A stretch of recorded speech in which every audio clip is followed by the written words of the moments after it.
HarperCollins presents The Evacuee's Promise by Cathy Sharp. Read by Antonia Beamish. Chapter 1. London, May 1940. Leave him alone! I've told you once afore. Leave him be or I'll bash you! Georgie Greene glared at the bully who had been pushing Billy around the playground. Yeah, you and whose army? Mick Bailey demanded aggressively. He was a few inches taller than Georgie and heavily built, his stance combative. I'll squash you if you try anything, Georgie boy. I ain't afraid of you, Georgie said, standing his ground. He brought his fists up in the way his older brothers had taught him. I ain't a bully like you, Mick Bailey, but I can fight. We'll just see who can fight. Mick took a step forward, and then the bell rang for the end of playtime, and two male teachers came into the playground. Come on, you two, one of the masters summoned. You've been told before. Fighting in the playground earns the cane across your hands. This ain't over, Mick hissed as he pushed past Georgie. Just you wait till I catch you alone. Georgie didn't bother to answer. He knew a fight was coming whether he wanted it or not. Mick bullied most of the younger lads into giving him their sweets or pocket money, and thus far no one had been brave enough to stand up to him. But Georgie wasn't going to let him get away with hurting Billy. Though only a year younger than Georgie, Billy was his nephew and small and thin for his age. He was full of life and happy when he wasn't being bullied, but he was afraid to stand up for himself.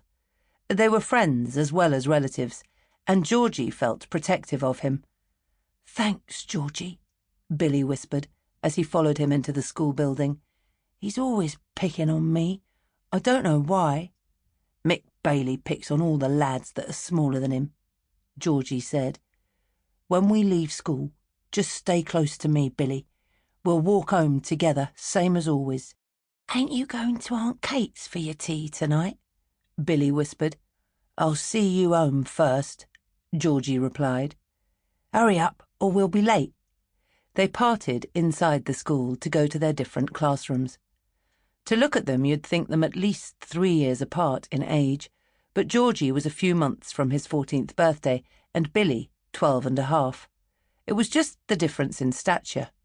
Billy's pale fairness made him look even younger, while Georgie's shock of russet hair and his stocky build put him a head and shoulders above most in his class. In fact, the only boy bigger than him was Mick Bailey.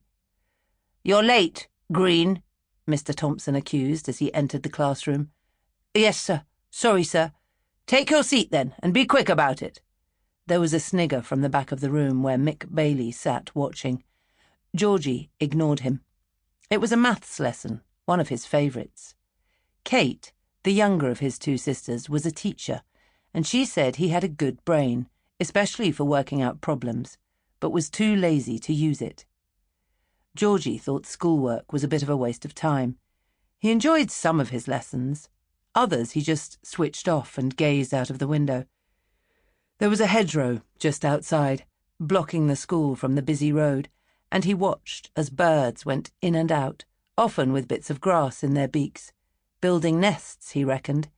He liked seeing them, and sometimes looked for their nests, fascinated by the intricacy of them, but not during his maths lessons. He sat straight in his seat, waiting for the lesson to begin.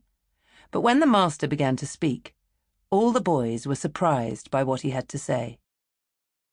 I don't know if any of you lads have heard, Mr. Thompson began, but I have been sent my papers, and I shall be leaving at the end of this week. I'm joining the army.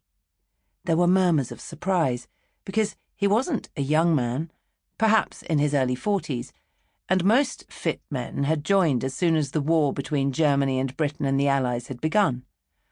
Wish you weren't going, sir, one of the lads said, and Mr. Thompson smiled. I shan't be doing a lot of fighting, Simpkins, so when this nonsense is over, I'll probably be back to plague you all again. A ripple of laughter greeted his words. However, they need every man they can get, and I've got a good head for figures and keep... Sample complete. Ready to continue?